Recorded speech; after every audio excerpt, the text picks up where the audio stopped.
വിപ്ലവവും പ്രണയവും രാഷ്ട്രീയവും എല്ലാം ചൂടേറിയ ചർച്ചകളാകുന്നത് പ്രധാനമായും ക്യാമ്പസുകളിലാണ്. അത് ഒരു വനിതാ ക്യാമ്പസിലാണെങ്കിൽ എങ്ങനെയായിരിക്കും നമുക്ക് നോക്കാം. ലോക്സഭാ തെരഞ്ഞെടുപ്പ് അടുത്തിരിക്കെ ഇവിടെ തിരുവനന്തപുരം വിമൻസ് കോളേജിൽ ചൂടേറിയ ചർച്ചകളും രാഷ്ട്രീയ ചർച്ചകളും ഒക്കെ തന്നെ കത്തിക്കയറുകയാണ്. ഒപ്പം എന്നോടൊപ്പം കുറച്ച് അടിപൊളി പിള്ളേരുണ്ട്. നമുക്ക് ചോദിക്കാം എങ്ങനെയാണ് ഈ ക്യാമ്പസിന്റെ ഒരു കാറ്റ് ആരിലേക്കാണ് വീശുന്നത് നമുക്ക് ചോദിച്ചറിയാം. ഹായ്, എങ്ങനെയുണ്ട്? നമ്മുടെ രാഷ്ട്രീയത്തിലെ ഏറ്റവും പ്രധാനപ്പെട്ട ഒരു സംഭവ വികാസത്തിലൂടെ കിടക്കുകയാണ്. ഇലക്ഷൻ വരികയാണ്. എന്താ നിങ്ങളുടെ ഒരു പ്രതീക്ഷയൊക്കെ എങ്ങനെയാണ്? നിങ്ങളുടെ കഞ്ഞി ഓട്ടമാണോ? എങ്ങനെയാണ് ഞങ്ങളുടെയൊക്കെ ഫസ്റ്റ് ഓട്ടാണ്. ഓക്കെ, അടിപൊളി. അതോളാം. എങ്ങനെയാണ് നിങ്ങളുടെ ഒരു കാഴ്ചപ്പാട്, രാഷ്ട്രീയ കാഴ്ചപ്പാടൊക്കെ എങ്ങനെയാണ്? ആരോടൊക്കെയാണ്? തീർച്ചയായിട്ടും തിരുവനന്തപുരത്ത് ശശി തരൂർ സാറ് വമ്പിച്ച ഭൂരിപക്ഷത്തോടു കൂടി തന്നെ ജയിക്കും. അതെ, അതുപോലെ തന്നെ കേരളത്തിൽ ഇത്തവണ UDF-ന് 20 സീറ്റും നേടുമെന്ന് തന്നെ ഞങ്ങൾ വിശ്വസിക്കുന്നു. വർഗീയതയുടെ വിഷം കുത്തിവെക്കുന്ന ഒരു ഭരണകൂടത്തെ ഇനി മുന്നോട്ട് കൊണ്ടുപോകാൻ ഞങ്ങൾ യുവത്വം ഒരിക്കലും ആഗ്രഹിക്കുന്നില്ല. തീർച്ചയായിട്ടും ഭരണകൂടം മാറി വരണം, കോൺഗ്രസിന്റെ ഭരണം മുന്നോട്ട് വരണം, ഇന്ത്യ മുന്നണി ഭരിക്കണം എന്ന് തന്നെയാണ് ആഗ്രഹിക്കുന്നത്. ഉറപ്പായിട്ടും അത് സംഭവിക്കുമെന്ന് തന്നെ പ്രതീക്ഷിക്കുന്നു.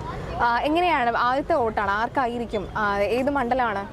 ഉറപ്പായിട്ടും ഞാൻ ഇവിടെ ഉള്ള ആൾ തന്നെയാണ്. എൻ്റെ വോട്ട് തീർച്ചയായിട്ടും ഇന്ന് നമ്മൾ കണ്ടല്ലോ, വിദ്യാർത്ഥികൾക്കായാലും ഏത് സമപ്രായക്കാർക്കായാലും ഒരുപാട് ഇഷ്ടമുള്ള ഒരു സ്ഥാനാർത്ഥിയാണ് നമ്മുടെ ശശി തരൂർ സർ. അപ്പോൾ ഉറപ്പായിട്ടും സർ വമ്പിച്ച ഭൂരിപക്ഷത്തോടു കൂടി തന്നെ ജയിക്കും, അതിൽ യാതൊരു സംശയവും ഇല്ല. ഇപ്പോൾ നമ്മൾ മറ്റുള്ളവരുടെ സ്ഥാനാർത്ഥികളുടെ കാര്യം നമ്മൾ നോക്കേണ്ട കാര്യമില്ല, ശശി തരൂർ സർ തന്നെ ജയിക്കുമെന്ന് ഉറപ്പാണ്. എന്നാൽ അത്രയൊരു ആത്മവിശ്വാസം എന്തുകൊണ്ടാണ്? കാരണം സർ അത്രയധികം ഇതിനു മുമ്പും സർ വിജയിച്ചിട്ടുണ്ട് നിന്ന ഇലക്ഷനുകളിൽ. അപ്പോൾ സാറിൻ്റെ പ്രവർത്തനങ്ങളായാലും എല്ലാവർക്കും ഇഷ്ടപ്പെടുന്ന രീതിക്കാണ്.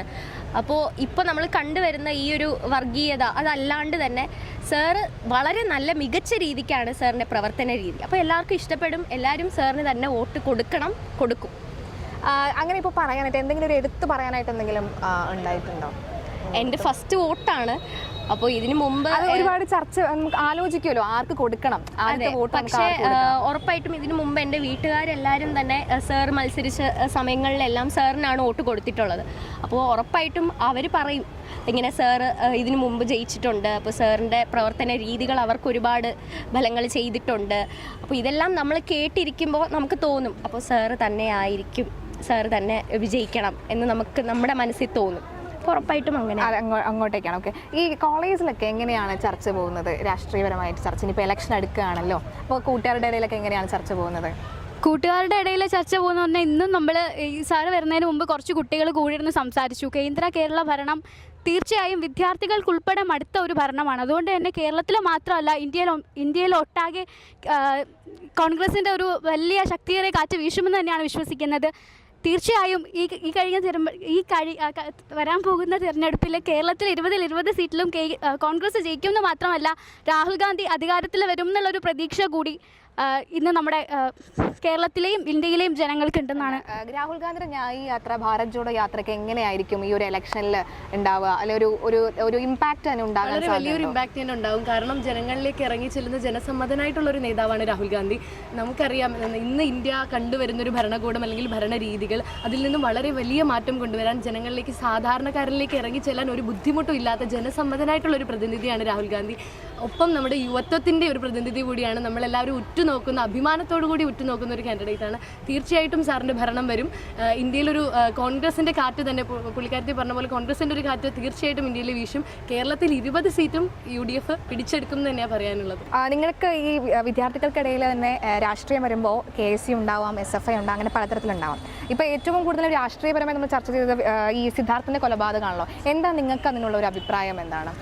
കലാലയങ്ങളെ കലാപഭൂമികളാക്കാനായിട്ടാണ് SFI ശ്രമിക്കുന്നത് എന്നുള്ളത് തന്നെയാണ് പറയാനുള്ളത്. നമ്മൾ ഓരോരുത്തരും ഒരുപാട് പ്രതീക്ഷയോടുകൂടിയാണ് ഒരു ക്യാമ്പസിലേക്ക് കടന്നു വരുന്നത്.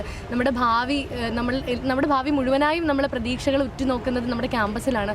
അവിടെ ഒരു വിദ്യാർത്ഥി മരണപ്പെടുക അല്ലെങ്കിൽ കൊലപ്പെടുത്തുക എന്ന് പറയുന്നത് നമ്മളെല്ലാവരെയും വളരെയധികം ഞെട്ടിച്ച, അതിനോടൊപ്പം ഭയപ്പെടുത്തിയ ഒരു കാര്യമാണ്. കാരണം നമ്മൾ ഉൾപ്പെടെയുള്ള ഓരോരുത്തരും ക്യാമ്പസിൽ എത്രമാത്രം സേഫാണ് അല്ലെങ്കിൽ നമുക്ക് എത്രമാത്രം സേഫ്റ്റി ഉണ്ട് എന്നുള്ളതാണ് ഇത് ചോദിച്ചപ്പെടുന്നത്. ഇത്രയും ഒരു ക്രൂരമായിട്ടുള്ളൊരു കൊല നടത്താൻ പോലും SFI എന്ന് പറയുന്ന വിദ്യാർത്ഥിരഹിത പ്രസ്ഥാനത്തിന് സാധിക്കുന്നുണ്ടെങ്കിൽ നമ്മൾ ഓരോരുത്തരും എങ്ങനെയാണ് ജനാധിപത്യത്തെയും സോഷ്യലിസത്തെയും സ്വാതന്ത്ര്യത്തെയൊക്കെ മുന്നോട്ട് വെക്കുന്നത് അല്ലെങ്കിൽ അതിൽ അടിയുറച്ച് വിശ്വസിക്കാൻ സാധിക്കുന്നത്? വളരെ വിഷമകരമായിട്ടുള്ള അല്ലെങ്കിൽ വളരെ ക്രൂരമായിട്ടുള്ളൊരു സംഭവമാണ് പൂക്കോട് വെറ്റിനറി സർവകലാശാലയിൽ നടന്നത്. തീർച്ചയായിട്ടും അതിന് കാരണക്കാരായിട്ടുള്ള അല്ലെങ്കിൽ കൊലപ്പെടുത്തിയ എല്ലാ കൊലയാളികൾക്കും ഭരണകൂടത്തിന് അല്ലെങ്കിൽ ഭരണപീഠത്തിന് നൽകാൻ സാധിക്കുന്നതിൻ്റെ ഏറ്റവും അങ്ങേയറ്റത്തുള്ള എന്താണോ ശിക്ഷ അത് തന്നെ നടപ്പിലാക്കണമെന്നാണ് ആഗ്രഹിക്കുന്നത്. കാരണം അത് സിദ്ധാർത്ഥിൻ്റെ മാത്രം നീതിയല്ല, സിദ്ധാർത്ഥിൻ്റെ ഫാമിലിയുടെ മാത്രം നീതിയല്ല, മറിച്ച് കേരളത്തിലെ അല്ലെങ്കിൽ ഇന്ത്യ ഒട്ടാകെയുള്ള വിദ്യാർത്ഥികളുടെ നീതിയാണ്.